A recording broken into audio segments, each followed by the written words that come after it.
Hello, I'm your host, Khari Douglas, and welcome to Catalyzing Computing, the official podcast of the Computing Community Consortium. The Computing Community Consortium, or CCC for short, is a programmatic committee of the Computing Research Association. The mission of the CCC is to catalyze the computing research community and enable the pursuit of innovative, high-impact research. In this episode, I sit down with Natesh Ganesh, a recent PhD graduate from the University of Massachussetts at Amherst. Currently, Natesh is a research fellow at the University of Colorado Boulder through the NIST Professional Research Experience Program. His research interests lie in the fields of AI, neuromorphic hardware, thermodynamics, and the emergence of consciousness. Natesh participated in the CCC's 2019 workshop on thermodynamic computing, of which a workshop report is now available. In this episode, we discuss some of the leading theoretical frameworks for studying artificial consciousness. Enjoy. You're listening to the Catalyzing Computing podcast here with Natesh Ganesh from the University of Massachusetts, Amherst. How are you doing today? I'm good. Thanks for having me on. So, going to be discussing an interesting topic today, talking about artificial consciousness. So, what is your research background, Natesh? Why are you interested in artificial consciousness? For my PhD thesis at least, I actually was interested in the intersection of thermodynamics and intelligence. I was heavily interested in asking the question, okay, if we have these like non-equilibrium systems, non-equilibrium thermodynamic systems, what are the conditions under which these systems would exhibit behavior that we would usually label as intelligent in some sort? Like, this could be like learning or using information to make predictions. Actually, I'll be careful with saying the word information. The word information is loaded, but I don't want to cause a whole uproar. But anyway, so I was interested in these kind of topics, and of course, there's a huge boom in AI right now that's going on, and there's always a argument over whether the system is really AI or not. And it felt like the one thing a lot of people didn't want to talk about even further than AI was consciousness, of course, because it's the topic itself is a little loaded, has a little bit of baggage, and maybe we'll get into that later. But my interest, I'm digressing a little bit, but came down to the following question. Okay, so we build these large machine learning models now, right? Like we have, you give them tons of data, tons of computing power, and you get them to take actions that we would call intelligent. And I think a fair degree of us will agree that none of these systems are actually conscious. I don't think anyone actually thinks that, Deep Blue in the 90s or 90s and AlphaGo now is actually conscious. But it is very intelligent at the thing it's supposed to do. So we know we can build these extremely intelligent systems. I'm using air quotes here. I'm sure we can't see it. Intelligent systems, narrowly intelligent systems, which are not efficient but are also not conscious. So my question was, okay, is it the case that if you actually try to build extremely intelligent systems, some kind of like human level intelligence across a broad range of categories, and you also try to get them to be extremely energy efficient? By this, I mean the hardware. Are you inevitably going to produce systems that have some degree of consciousness? In a sense, is consciousness inevitable in energy efficient, broadly intelligent AI systems? That's where my interest in these things came in. And, already I was already interested in energy efficiency in AI. That's where the whole idea of thermodynamics and intelligent systems came in for me. So I never talked about the consciousness aspect of it unless it was like, past 8 o'clock at like a dinner in a conference. I never brought it out because it always feels like consciousness continues to be a taboo topic of sorts among engineering circles. But I do think that, there's a lot of work, a lot of very interesting work going on by a lot of different people. And I think engineers, especially hardware engineers, have something very interesting to contribute to that. We are all about building efficient AI systems. So I think we have a lot to contribute and give towards the study of consciousness. Okay. So that makes sense. So before we dive too far into it, maybe we should define what consciousness means. So I'm looking at the Wikipedia page, and they cite Webster's Third New International Dictionary as stating that consciousness is 1, the awareness or perception of an inward psychological or spiritual fact, intuitively perceived knowledge of something in one's inner self, inward awareness of an internal object, state, or fact, or concerned awareness. 2, the state or activity that is characterized by sensation, emotion, volition, or thought. Or 3, the totality in psychology of sensations, perceptions, ideas, attitudes, and feelings of which an individual or group is aware of at any given time or within a particular time span. Yeah, I think like I mentioned before, I think one of the issues was with how to define this term, right? Like in the AI field, I find continuous arguments about how to define intelligence itself. Consciousness seems to be a completely different beast, and it is probably one of the most interesting problems to ever work on. And I feel like it often does come down to a lot of people having different definitions. Some people think that it's even often, too hard to define or too vaguely defined. So for me, the easiest way is to at least start with agree upon, can point towards and say that's conscious phenomenon, and then kind of like go from there, right?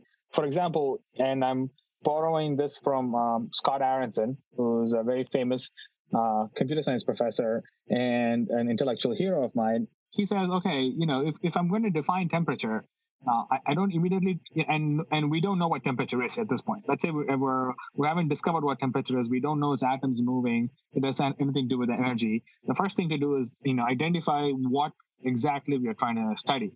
And Right. we agree that like temperature is whatever that's high when water is boiling, and it's low when water is frozen. If that's what you mean, then we're both kind of talking about temperature. If it's like flipped for you, then you and I are talking about completely different phenomena, something to describe about that. So same thing is like, okay, so we can agree that like humans, when they're awake and going about their lives, they're conscious. That's the phenomenon. Everything that has to do with people going about their lives has to do with conscious experiences, consciousness. And when they are asleep, and to be more specific, when it's dreamless sleep, that is not a state of consciousness. So I think my professor, when I was interested in these topics, and I often used to like ask him the same thing, what was your definition? And he never really gave me one, but one day he emailed me out of the blue saying like he found a definition. Perfect. And it was on the wall of a cafe that said consciousness, that annoying thing between naps. And that always seemed like a good place to start for me. So yeah, it does include all these like perception, attention, planning, the ability to use information and think about what's coming next. Further down the line, maybe we can like divide it into 2 categories that some people use, but it can also be emotion, feeling. You might have come across the word qualia. Right. So all of those things, it's a sum total of all these different factors that come into play is what we would refer to as consciousness. And to me, focusing on all these different parts often just kind of like, it is a little overwhelming because there's just like too many, and it often comes down to people arguing which of these should and should not be part of consciousness, which is important. I think if something isn't part of a conscious experience or it isn't part of consciousness, it's important to identify it.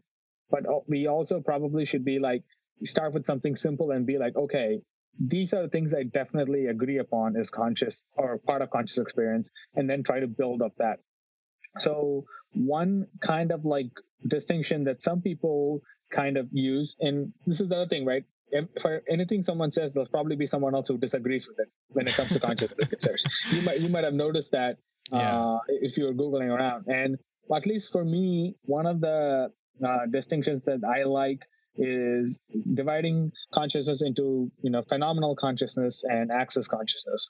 And access consciousness corresponds to all these kind of different functionality, these things that you can have access to, attention, draw upon information, everything that you perceive and so on. And phenomenal consciousness has this like kind of like the quality aspects of it. That might not be how everyone creates a distinction. I think Daniel Dennett thinks that distinction doesn't even exist. He also thinks that consciousness itself doesn't really exist. If you explain everything else, consciousness just goes away. But those kind of, at least I like to think of it that way. And this aspect of like, there's the feeling of redness, the redness of red, those kind of things, I kind of put it down to the phenomenology, phenomenal consciousness aspect. And the other stuff, the functional aspects, I put it to access consciousness. So those, I guess, like that's a long drawn out way of talking about how I think about these different things. So by the functional aspects, what do you mean? I understand the phenomenal section, but functional would be like I imagine something and yeah, imagination could be a part of that. Like, so imagination would essentially be a kind of like counterfactual thinking, right? So, and there are people who view consciousness itself as as a way of like counterfactual information generation, which maybe when we talk down the line about like who are like the lot of like who are the players of sorts in this area, maybe I'll come back to this, but essentially, yeah, imagination. I mean, a lot of aspects of our perception comes under the consciousness experience of sorts. So perception would be a part of it. I do think of like at least again, I think I was like trying to like say this. I'm getting into this area, right? And I like to like think about and read and what everyone talks about these things. At least the simplest way I think about it is, okay, let me have these qualia, these kind of like experience, like this extra factor that some people that we definitely do experience, and we have it, and people call it qualia in phenomenal consciousness, and everything else that I usually think about it as like planning, paying attention to something, perception as functional things that I could probably write a code for right now, that I could probably get a machine, write a software program. Let me put that all in the functional aspect of it for now. That's like the initial way to separate it out. And the more we learn, maybe some parts will have to go in a different bucket. And or we might have to like, change sides of something I thought was phenomenal consciousness probably isn't and is functional. So that's how I think about that. Okay. Do you have a definition? I'll ask you. I guess we're asking everyone. Do you have a definition of consciousness? Do I have a definition of consciousness? I don't know that I have a clear, easily phrased definition. I guess I would consider it the state of being awake and aware, and being able to respond to sensory inputs in a, I guess, reasoned way. However you want to define reasoned. Obviously, that can be sort of subjective, but some sort of I don't know, logical response to external stimuli. Right.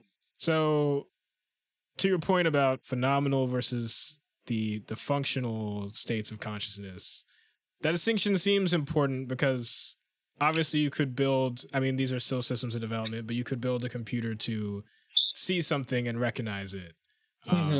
If we just built a computer that was very good at that, I don't know that we would say it's conscious, but is that possible? Could something be semi-conscious? So that's interesting, right? Because like we're asking if consciousness is like some kind of like discrete block, or is it more graded and continuous? Where if you did some of it but not all of it, would you get some level of consciousness? And I think like it's so hard to answer that. It probably is the case that it's not discrete, but it's hard to say. To answer your particular case, if I wrote a code which could recognize a bunch of people and say hello and so on and so forth, then I would say, okay, it's really good at doing these things, but I don't think it's actually experiencing anything. I just think it's like, I don't think it's conscious at all. It is interesting for me because as engineers, I think of it this way, right? If I give you like a black box, like a small black box, and I say, okay, it only consumes 20 watts of power, and obviously it's black box, you can't see what's in it, but it does everything that like a human brain would do. It responds to things, and like it can do a lot of different tasks. You can stick it into a robot's head with a body, and it can do all these different things. And I say, okay, here it is. And as a consumer, if you're an engineer and you built this, and as a consumer, you often don't stop and ask the question, is it conscious or not? There are reasons why you should, but it might be the case you're like, oh, it behaves like so it's conscious, and it does everything as I want. So unless I'm not like a serial killer and I actually have a human brain in there, you don't actually care that much. You're like, oh, okay, this is cool, this works. Let me figure out the stuff later on. So there's that aspect of like, okay, if we can build it so that it mimics that much, for some people that might be enough. the metaphysics of consciousness actually exists in those or not, people probably don't care that much. So the question for me is, okay, if people don't care and I'm trying to build this, can we actually build it so that it fits in a little black box the size of our head and it only costs 20 watts of power? Because like I said, and this is why I got into this, is as we see right now, the place where we stand, building these models that can actually act like a human, for example, respond and like recognize things, talk to things, it's really hard and it takes giant amounts of hardware. So if we can't build something that's small and is efficient to do all these things, and also, not be conscious, if it's not conscious and it's like it's a computer program running in this, then maybe there's an engineering reason why we should care about consciousness. Right. There's that aspect of it that, like, okay, that system is not conscious. But let me backtrack a little bit. If for people listening, and I'm assuming they might already know what the Chinese room thought experiment is, or do you want to go over They might that? know, but we should explain it. Do you want to explain it, or I pulled up the Wikipedia if you want me to? Yeah, you explain it, and I'll jump in. Okay, so the Chinese room thought experiment is a famous thought experiment, I think first posed by John Searle. And it supposes that an AI researcher has built a computer that behaves as if it understands Chinese. It takes Chinese characters as input, and then by following the instructions of the program, produces some sort of output so convincingly that it passes the Turing test. And it convinces a human Chinese speaker that the program is a live Chinese speaker. So the question is, does the machine really understand Chinese? If you imagine like it was a person inside of a box and they received an instruction in English, let's say, they didn't understand English or Chinese, but they had a giant key that told them everything to write down. Would that system be considered as conscious or knowing Chinese? Because it's not intentional. So I think like this comes down to like what we mean by the word understand, right? And so Searle's point here was, okay, if you had this giant book of symbols that only told you how to translate a bunch of Chinese symbols to another bunch of Chinese symbols, the instructions of the transfer was in English so that you can do it, but you didn't know what the initial Chinese symbols meant and what the final Chinese symbols meant. You could do it without actually understanding nothing about Chinese, right? And the question was, okay, from someone standing on the outside of the black box, essentially you can think of yourself as a black box now, it wouldn't make any difference. You need not understand Chinese, but you behave as though you do. Right. So what Searle's argument was, okay, there's this behavior aspect of it where the system looks as though it understands Chinese, but the system actually doesn't.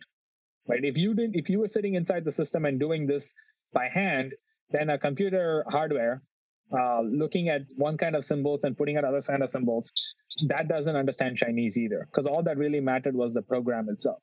So it doesn't matter if it's in the hardware of the system or on your hardware of your brain. Neither of you really understand Chinese. There are different objections to this. One of the objections is the systems objection, is where they say you don't understand Chinese, but you and the room together. The room, you as a big book of the instructions, all of you together understand Chinese as a whole. Of course, the counter reply is the fact that like you can pretend that you remember the entire instruction book in your head, where you only know what the mapping from one symbol to another symbol is, but you don't know what the symbols themselves stand for. And that's a way to kind of like say, oh, this is how you can get around that. From the philosophical point of view, I won't go too far down because I've seen there's like I've gone down rabbit holes looking for people going back and forth on this. For me, I think it is a pretty solid argument. A lot of people will strongly disagree on that. I'll just put that out there immediately. But I do think that Searle does hit upon a very important point. There is this aspect of what we say when the difference between simply manipulating one kind of symbols to another kind of symbol versus actually understanding something. If I saw the Chinese symbols for dog, then when I like see the symbols, I kind of get it. Okay, that means dog. And so that is different from just saying, oh, dog, let me map it onto a symbol that says bark, bark. And I don't know that the initial symbols were dog and the final symbols were bark. It's just symbols all over the place. So this goes back to the same idea again, right? Like from the outside, from the outside the black box, looks as though the system understands Chinese, and if you are a consumer, maybe that's all you care about. There are some ethical reasons why you should ask the question if it's consciousness or not, and we'll leave that later. But if you're a consumer, maybe you don't care, and you're completely cool with it. But if we can't build that by purely using code, then we have to come up with a different way. Uh, at least for me, I would say that that system isn't conscious, or that system doesn't actually understand Chinese. What Searle was kind of objecting to was his idea of like a couple of mainstream thoughts about what consciousness is. Right? There's physicalism. The oldest one is, of course, Cartesian dualism. Essentially, that like you have a body and then you have a mind or soul, and the problem with dualism, Cartesian dualism at least, is how do you have something that's non-physical interacting with the physical? How would you even measure that? There's all that issue. But now the one of the most important stream of thoughts when it comes to consciousness is physicalism, in that everything is a physical state. What you're experiencing is ultimately a physical state in your brain.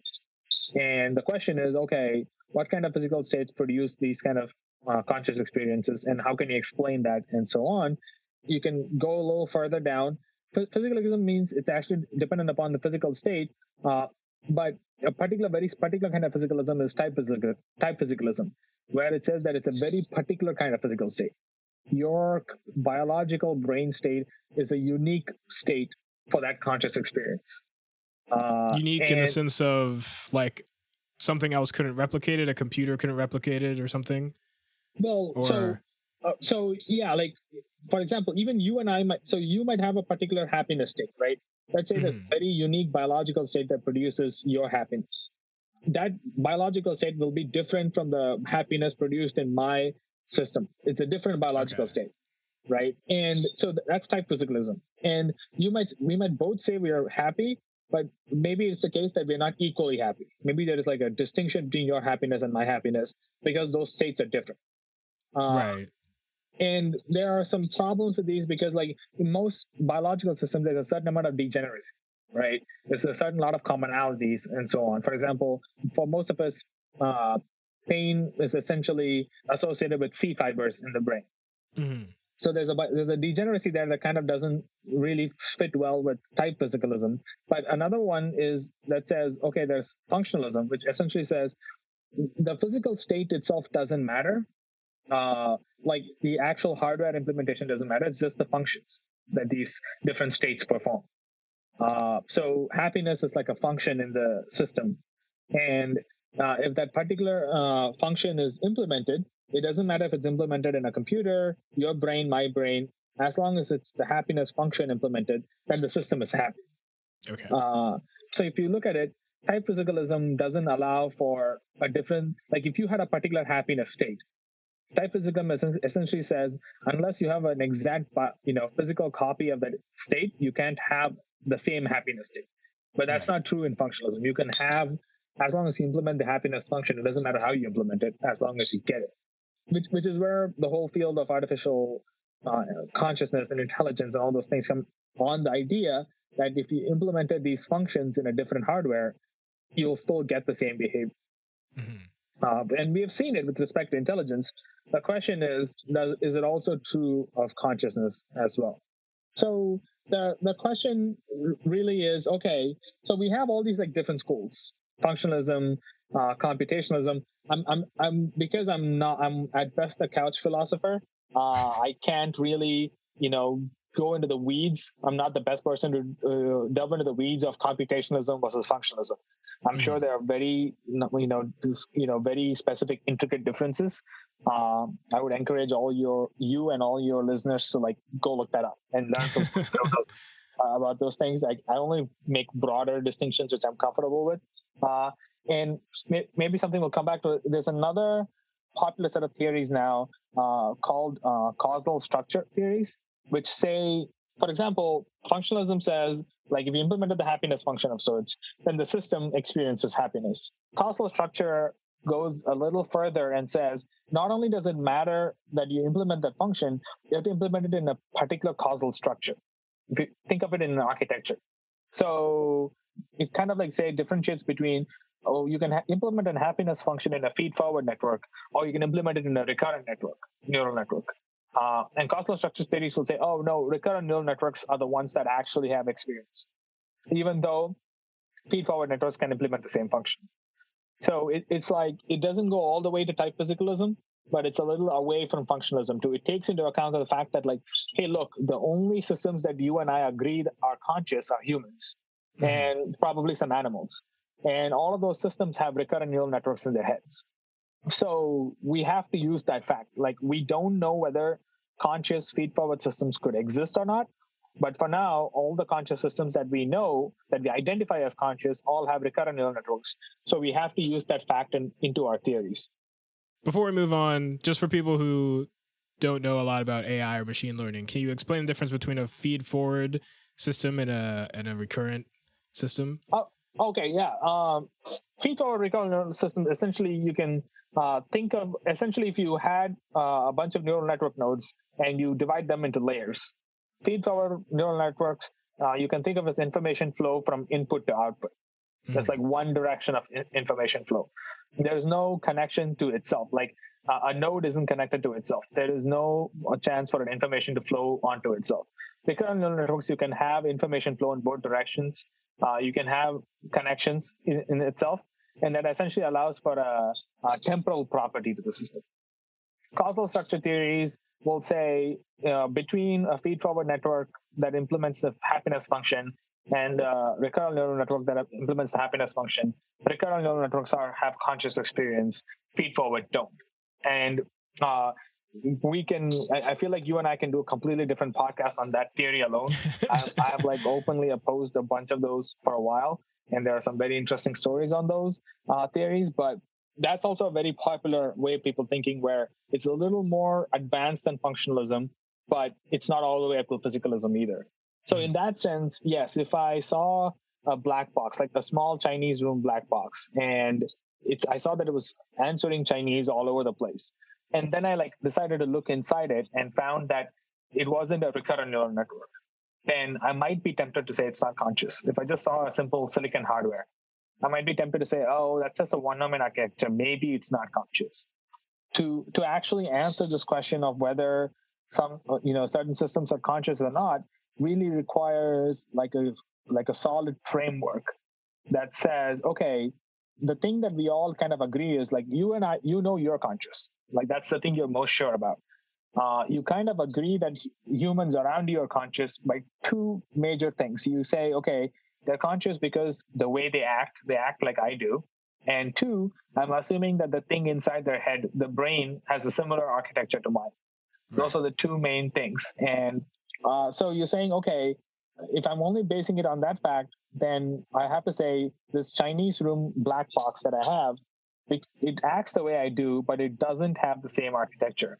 I'm going to say maybe it's not conscious unless another theoretical framework explains why my brain is conscious and recurrent while that thing is conscious and feed forward or something else. So there is like a genuine need to do that. And we are a very long way away from that. We're making giant progress, I think, in human consciousness studies, because that's our best bet to understand consciousness.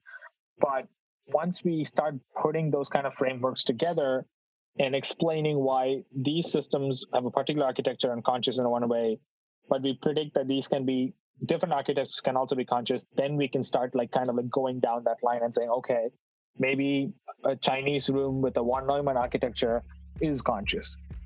Until then, maybe not.